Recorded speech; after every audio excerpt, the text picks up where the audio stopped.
Salut à toutes et à tous et bienvenue sur la chaîne de Chris Le Mans. Aujourd'hui dans cette vidéo je vais vous montrer comment j'ai fabriqué une solution pour alimenter un petit chalet de vacances avec un panneau photovoltaïque qu'on peut transporter et déplacer puisque ce chalet est situé dans une zone très boisée, donc en fonction de la saison et de la journée, le soleil n'est pas toujours à la même place. Donc il fallait une solution pratique et transportable. Donc j'ai fabriqué un châssis en bois, tout simplement, sur lequel j'ai installé le panneau photovoltaïque qui fait 300 watts crête, et sous lequel j'ai positionné une caisse ventilée.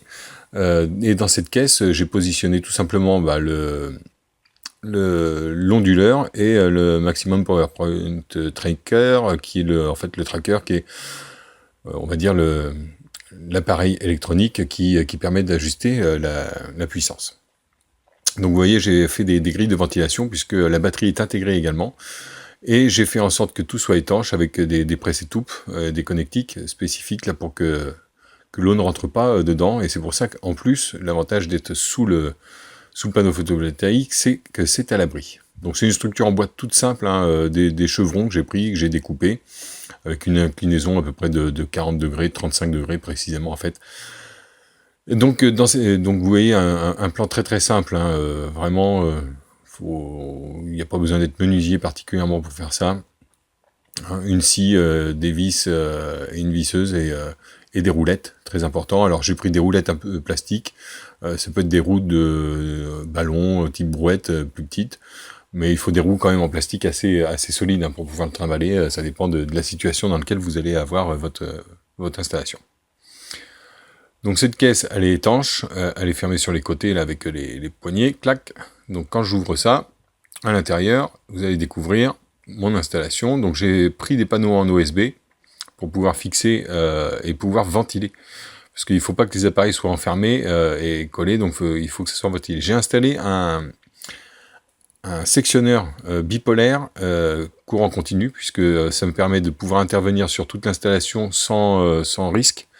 Là, vous avez votre maximum PowerPoint tracker, et puis donc je l'ai relié à la terre, ainsi que l'onduleur, et puis vous allez voir, après j'ai installé un piquet de terre un peu plus loin. J'ai relié également le panneau photovoltaïque à la terre, hein. C'était une obligation, c'était pas du tout décrit dans parce que c'est pas moi qui ai acheté cet ensemble, donc la personne qui l'a acheté a pas fait attention, mais il n'y a aucune notice, enfin absolument rien, c'est vraiment pas extraordinaire. Donc là, vous avez l'onduleur, et donc dans l'onduleur, et là j'ai fait un petit plan électrique hein, pour vous indiquer comment on reliait tout ça. Et après, bien évidemment, la prise qui vient se brancher au convertisseur, à l'onduleur, c'est une 3 broches hein, avec la prise de terre.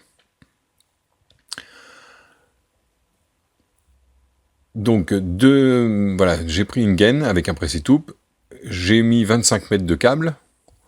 Donc là, c'est enroulé, c'est pas terrible, il faudra pas enrouler parce que ça fait baisser un peu la puissance, en fait, ça fait un courant induit, ça fait baisser la puissance qui arrive au tableau, mais bon, c'est pas trop gênant.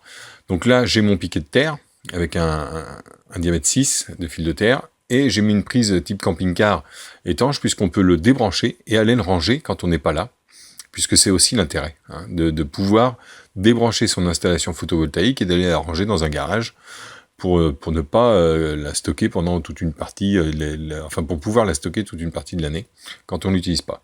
J'ai mis un petit tableautin avec un disjoncteur différentiel 30 mA, et un C16, un 16 ampères hein, pour alimenter, donc une prise électrique, donc un petit tableautin tout simple.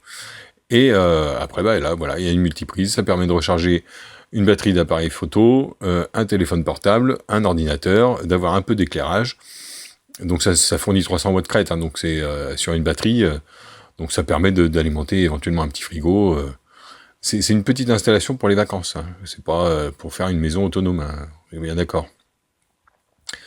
Donc vous voyez l'intérêt, c'est que là, dans cette partie de la journée, il devait être 17h, on a du soleil vraiment à un endroit très précis. Donc ce qui veut dire que si on a besoin de recharger la batterie qui alimente l'onduleur, et ben il faut qu'il y ait du soleil. Il faut pas que ça soit à l'ombre. Si c'est à l'ombre, ça fournira pas. Donc, alors si on demande à quelqu'un qui est pas trop costaud, il va avoir du mal à choper parce que c'est un écartement de 90 cm. Donc, c'est pas évident. Il vaut mieux éviter de le prendre là aussi pour pas que ça bascule trop en arrière. Hein. Donc il faut un enfant, c'est pas la peine. Un ado déjà peut y arriver. Et vous allez voir l'intérêt. Donc c'est ça, c'est de pouvoir le déplacer en le faisant rouler tout simplement en avant, en arrière, et de l'emmener là où on a envie. Donc là, les roulettes sont peut-être un petit peu justes pour le besoin, mais ça correspond quand même à ce qu'on souhaitait, c'était de pouvoir déplacer ce fameux panneau photovoltaïque. Voilà. Écoutez, j'espère que cette solution vous convient pour vos besoins. En tout cas, je me tiens à votre disposition si vous avez besoin d'informations complémentaires. N'hésitez pas à me contacter sur la page Facebook de Chris Le Mans ou directement sur YouTube. Merci et à très bientôt. Ciao, bye bye.